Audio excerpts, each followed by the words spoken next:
Did you know that a letter written in secret almost destroyed an entire nation? A trusted advisor, a nation at war, and a betrayal so shocking, it could have altered the course of history forever. By the end of this video, you'll discover how one man's decision cost thousands their lives and left a scar on his homeland. But first, let's set the stage. Ready? Let's dive in. Our story begins in 1778 during the American Revolutionary War. On one side, the newly formed American colonies were fighting tooth and nail for their independence. On the other, the British Empire, desperate to crush the rebellion and maintain what they considered their rightful territory. In times like these, allies were everything. For the Americans, no ally was more valuable than France. With its naval power and resources, France became the lifeline for the revolutionaries, and orchestrating this alliance on behalf of America was one of its most brilliant military minds, Benedict Arnold. But for anyone who's vaguely familiar with history, Benedict Arnold's name doesn't strike a chord as a hero, does it? Quite the opposite, in fact. Why? What happened to turn this celebrated war hero into one of the most infamous traitors in American history? That's the betrayal we're exploring today. And trust me, it's a tale of ego, resentment, and perhaps one of the most catastrophic misunderstandings in history. Stay with me, because you won't believe where this ends up. Benedict Arnold wasn't just some run-of-the-mill officer. Before the infamous betrayal, he was revolutionary America's golden boy. Known for his brash tactics and cunning strategies, Arnold secured critical victories, especially the decisive win at the Battle of Saratoga. That victory led to a game-changing moment, convincing France to openly ally with the colonies. Without France's backing, the American Revolution might have fizzled out altogether. Pretty impressive, right? But as the saying goes, pride comes before the fall. Arnold racked up enemies among both political figures and fellow officers, who grew envious of his success and wary of his unorthodox methods. He was court-martialed for minor charges of corruption, accusations that, while murky, certainly planted seeds of his eventual downfall. But there's more to this story.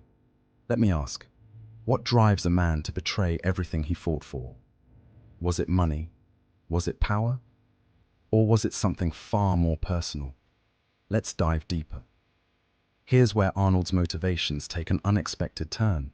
Feeling underappreciated and scorned by his peers, Arnold started corresponding secretly with the British High Command. Diplomatic letters became the medium through which Benedict Arnold outlined his defection. You know that bone-chilling feeling when someone you trust implicitly turns on you. Imagine an entire nation feeling that all at once.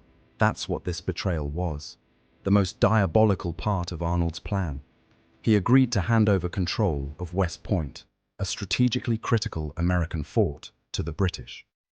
West Point wasn't just any fort. Had it fallen, it would have given the British a chokehold over the Revolutionary War effort, cutting off critical supply lines and potentially dooming the American cause.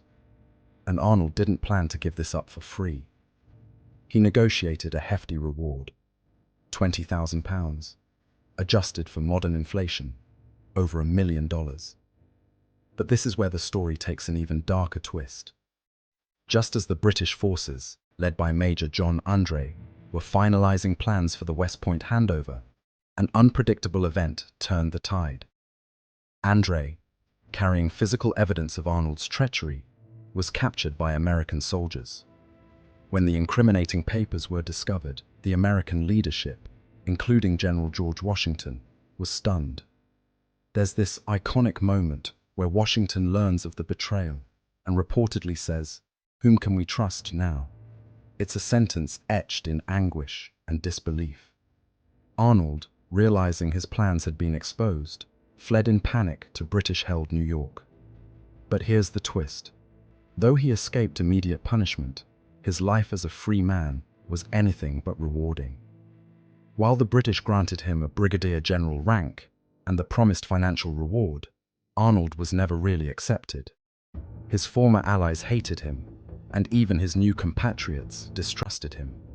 In the end, he spent his remaining days ostracized, disgraced, and often in financial ruin. But what's fascinating is how this event didn't just tarnish one name, it had repercussions far beyond Arnold himself. You see, his betrayal forced the Americans to tighten security, rethink strategies, and rally together like never before. In a strange way, it galvanized the very revolution Arnold once championed. Isn't that ironic? His greatest act of betrayal might have actually sped up America's path to victory. So, where does that leave us? On one hand, Benedict Arnold is the textbook villain, whose name has become synonymous with betrayal. But on the other, if you think about his earlier contributions, the story becomes more complicated. While his act of treason is undeniable, the reasons behind it reflect a complex web of personal grievances and systemic failures. Which raises the question, was Arnold a symptom of a flawed system, or merely someone who let his ambition override his conscience? What do you think? Could history have played out differently had Arnold been treated with more respect by his peers? Or was he always destined to betray the cause? Let us know your thoughts in the comments below. As we wrap up, think about this. Every decision, no matter how small, can ripple through history in ways we might never predict. Arnold's betrayal altered the course of the American Revolution, but perhaps not in the way he intended. What would history's ripples look like without him? If you're intrigued by stories like this, that make you question what you thought you knew, hit that subscribe button and ring the bell for more fascinating history. Until next time, keep uncovering the untold truths of our past.